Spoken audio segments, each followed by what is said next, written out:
Hey guys, today we are going to make a YouTube video on llama art, and I'm pretty sure that some of these are just so creepy. I'm in my room alone right now. My godbrother was here, my cousin was here, my other cousin was here, and my other cousin was here, but they went upstairs to go get some food or something.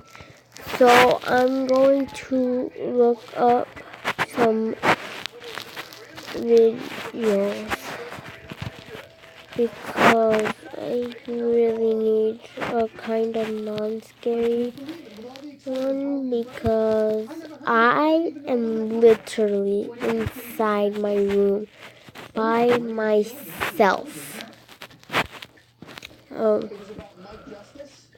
Or I might just choose the scariest one. I really don't know, but I really hope that these aren't really that scary.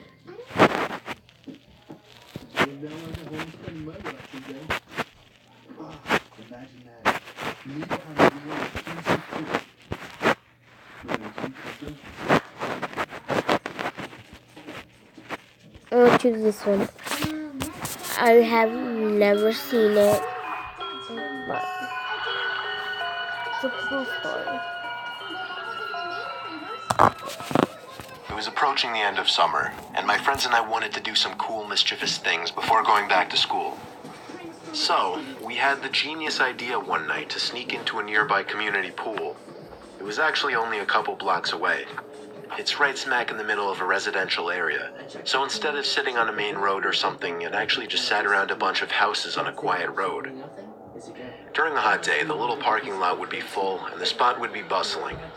But at 1 in the morning, the place was of course dead. There's obviously a big fence surrounding the whole front entrance, as well as a cage that gets closed up when the place closes. So our best way was to get in through the side. We snuck into the backyard of a neighboring house and hopped the fence over to the pool. It was as easy as that. The four of us took off our shirts and jumped into the pool, which in retrospect wasn't smart, since any of the neighbors could have heard the splashes and just called the police. But we were dumb high schoolers. It was very, very dark within that whole enclosing. This pool had no lights, which is why it closed at sunset. James, Courtney, and Alyssa were on the other side of the pool, as I was just kind of doing my own thing at first, swimming around and getting my face wet. I saw Alyssa get out of the pool shortly after and run away. I swam over to see what was going on. She was just going to the water fountain, though. The three of us just bopped around in the water for a bit, and eventually we heard Alyssa jump back into the pool from the other side. It was too dark to see much more than her black hair covering her face.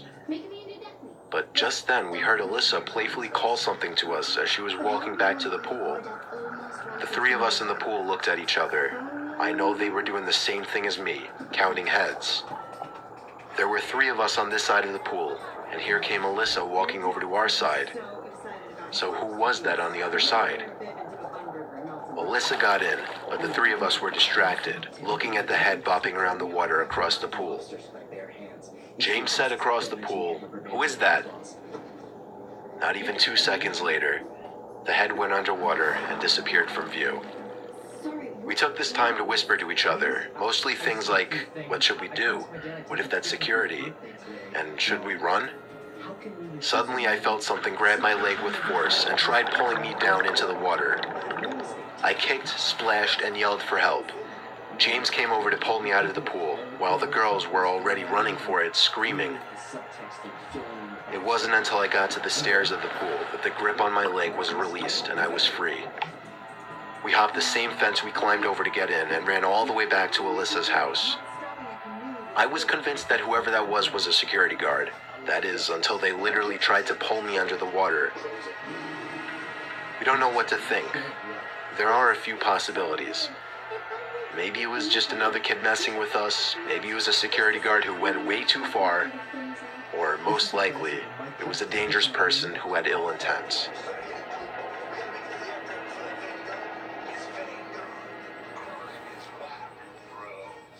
First of all, that's super creepy right now.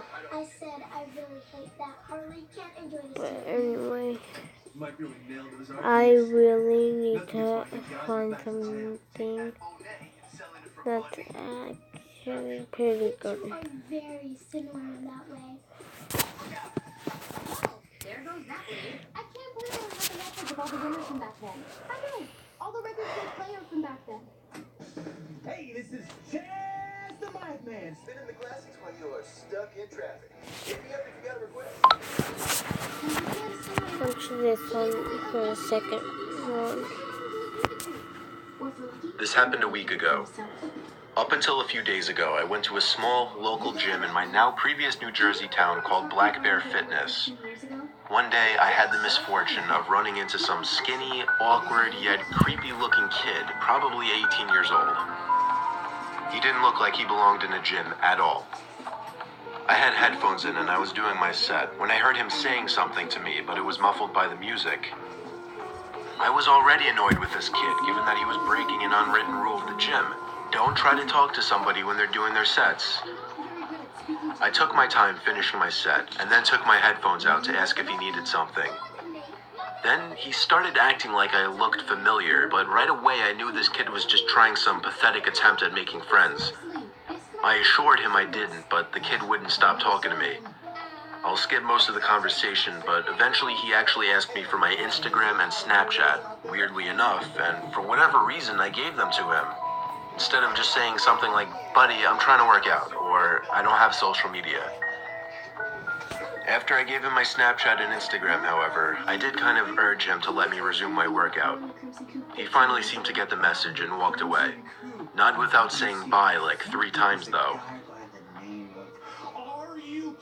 That night, I got a snap on my phone saying, "From Sean." I immediately sighed and said, "Oh no." Just wondering why the hell the kid would snap me. I opened the snap, and the kid was in a creepy, weird pose, face way too close to the camera, with his head resting in his hand and a half smile on his face. The text over the picture was "Hey" with 2 Y's. I muttered the words, "What the fuck?" For the record, I'm a guy, which made this even more weird. My thought process was, I've had enough of this loser already. I'm gonna remove him and make it clear I don't want to talk if I see him at the gym again. And so I did. I removed him minutes after he sent that snap. I'm sure not even a minute later, again, a message popped up on my phone, saying Snapchat from Sean. I waited a few minutes before opening it. This one was even creepier. Now the kid was sitting up on his bed, no smile, more of a surprised, angry expression. The text over the image said, "Why did you remove me?" Now I went as far as to block him, meaning he couldn't snap me anymore. And that was that. I threw my phone on the desk and sighed out of relief. Half an hour later, my phone goes off, saying Sean added you as a friend, and then Snapchat from Sean. He actually made a new account. I opened the snap and felt my heart drop. It was a picture of my front lawn. The text over it, "Answer me, bitch." The first thing I could think of was, how did he find my address? Then I realized, Snapchat made that new map feature that lets you see where your friends are. Somehow I had the balls to open the window to see outside. It was clear out there. I shut the window and the blinds and started considering calling 911.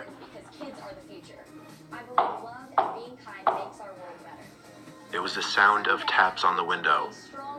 I took a deep breath, and with one swift motion, I pulled up the blind and the window at the same time and pulled the kid into my room by his neck. I punched him in the face a few times before he was out cold. Now I called 911.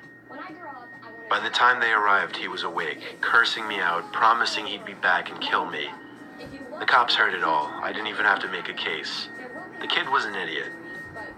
Luckily, the timing of this worked out well, because I just moved a couple days ago out of state. Only thing that worries me, I don't want to have to make a new Snapchat account, but anytime somebody new adds me on the app, I'll never know if it's secretly that Sean kid again.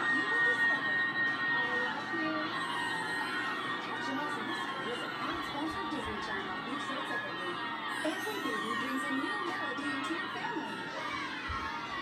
Keep them close to your heart, and you'll always find special memories to share. Calico Critters Nursery Series is a proud sponsor of Disney Channel. Sets and additional family and furniture sold separately. When Abby Jensen turned 16, Today is going to be magical. she got everything she wanted. Guys, that is the end of today's video. That was really creepy. Mostly because of the head story. What if it was actually a ghost girl? Like, who knows? And then the second one is just creepy because what if that person was on the airplane with the other people? But anyway, bye. We're trying to find the Crimson Coop. Bye, dream catchers. I love you. See you soon. No idea who you are. Don't worry, this is nothing. I just want announcements.